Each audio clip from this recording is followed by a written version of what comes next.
José de la Cruz Porfirio Díaz Mori, mejor conocido como Porfirio Díaz, nació en Oaxaca el 15 de septiembre de 1830. Fue el séptimo hijo de José Faustino Díaz y Petrona Mori.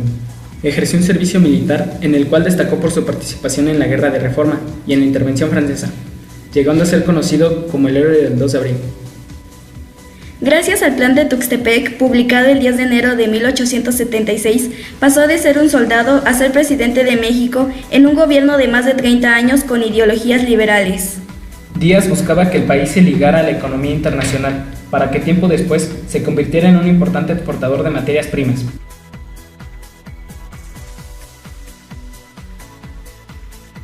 Después de la entrada al gobierno, el adelanto económico y crecimiento social marcaba cada vez más la diferencia entre aquellos que podían mantenerse y los que no. El apoyo que brindaban a Díaz las empresas extranjeras a los grandes hacendados reactivaban la economía en el país. El régimen de propiedad privada hizo que muchos campesinos se quedaran sin tierras y se convirtieran en asalariados de los grandes hacendados. En el norte, las grandes propiedades eran cultivadas por los trabajadores o arrendatarios, quienes estaban en mejores condiciones en el centro y en el sur. Los patrones tenían que ofrecer mejores salarios, ya que existían otras opciones de empleo. Porfirio Díaz no intervenía en las decisiones de los gobernadores mientras se mantenían fieles a su gobierno. Los gobernadores querían mantener la paz por medio de la represión de estos movimientos, pero no fue tarea fácil. Por ejemplo, en el pueblo de Tomocha, en 1891, pues un centenar de colonos resistió durante semanas enteras al ataque de más de 1,200 soldados.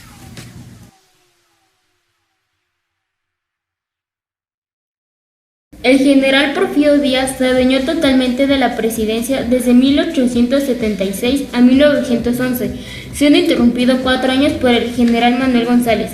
La dictadura que logró instaurar era real, pero la constitución era imposible.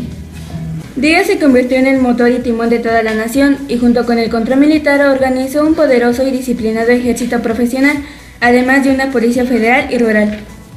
Durante el lapso del gobierno de González hubo disturbios en la capital, motivados por las fallas y la corrupción del gobierno, logrando que México llegara a un auge material llamado paz porfiriana. Nuevamente, en el gobierno de Díaz se cometieron 2 grandes errores. 1. Abrir las puertas a los inversionistas extranjeros y 2. Malbarató las tierras desocupadas. Pero no todo fue negativo durante su gobierno, ya que la producción de minería tuvo 2 grandes novedades, las cuales fueron desenvolvimiento de la explotación de los metales industriales y la iniciación del yacimiento petrolero. Asimismo, en la agricultura hubo un aumento en los cultivos llamada explotación, por ejemplo, el café, azúcar, enequén y algodón. En la industria progresó la producción de tejidos de algodón en Monterrey. Por otra parte, el gobierno contribuyó al progreso nacional de 3 maneras. 1. Realizando obras públicas. 2. Atrayendo capitales extranjeros. 3. Vendiendo las tierras sin utilizar.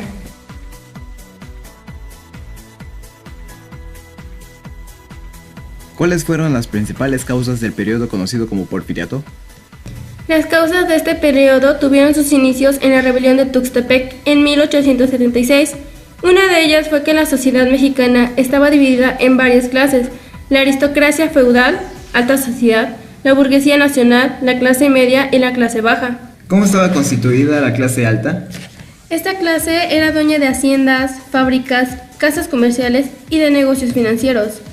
Además controlaba el poder político y disfrutaba una preparación cultural suficientemente para someter al resto de la población. ¿Qué trato le dieron a los extranjeros capitalistas? Los trataban como esclavos para realizar sus actividades de minas y construcciones, peones de haciendas, obreros y artesanos de las fábricas. La economía mexicana creció y la red ferroviaria se extendió considerablemente. ¿Qué avances se lograron en la pacificación del país? El costo social de este progreso fue enorme. La desigualdad aumentó a niveles poco veces vistos.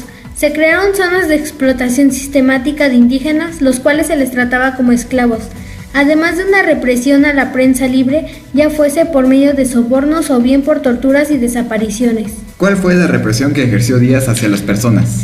Exigió una mejor calidad de vida que fueran justificadas con una doctrina filosófica, el positivismo, la cual proponía orden y progreso.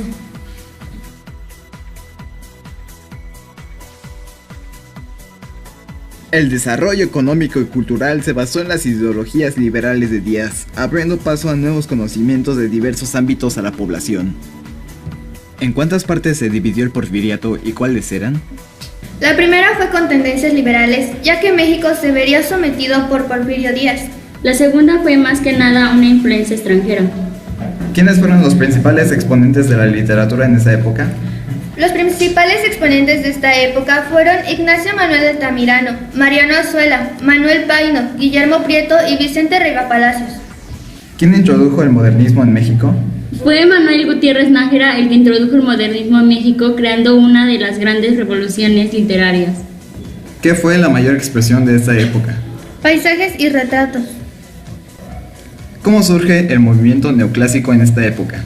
La respuesta a los objetos de la nación republicana. ¿Quién fue el más notable arquitecto? El más notable arquitecto fue el español Manuel Tolsa.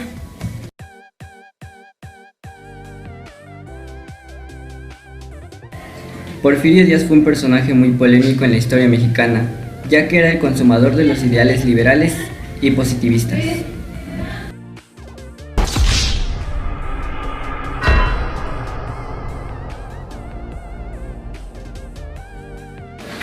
Porfirio Díaz se alzó contra la reelección de Benito Juárez. Ya en el poder superaría por mucho esa condición reeleccionista.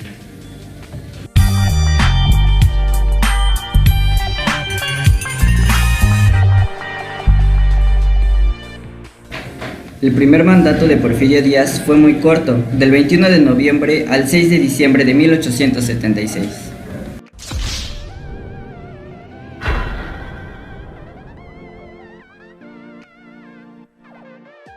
El segundo periodo de Díaz fue de 3 años, el 17 de febrero de 1877 al 30 de noviembre de 1880.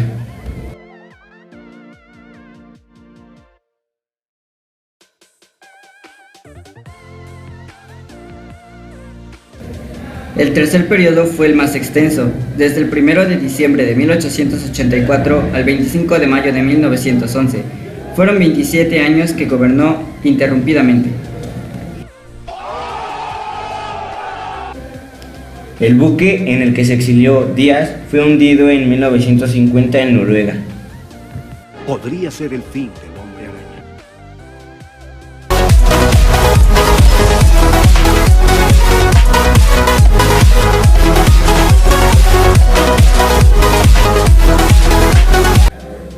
Dicen que Díaz se refería a las clases medias. Perro con hueso en la boca, ni muerde ni ladra.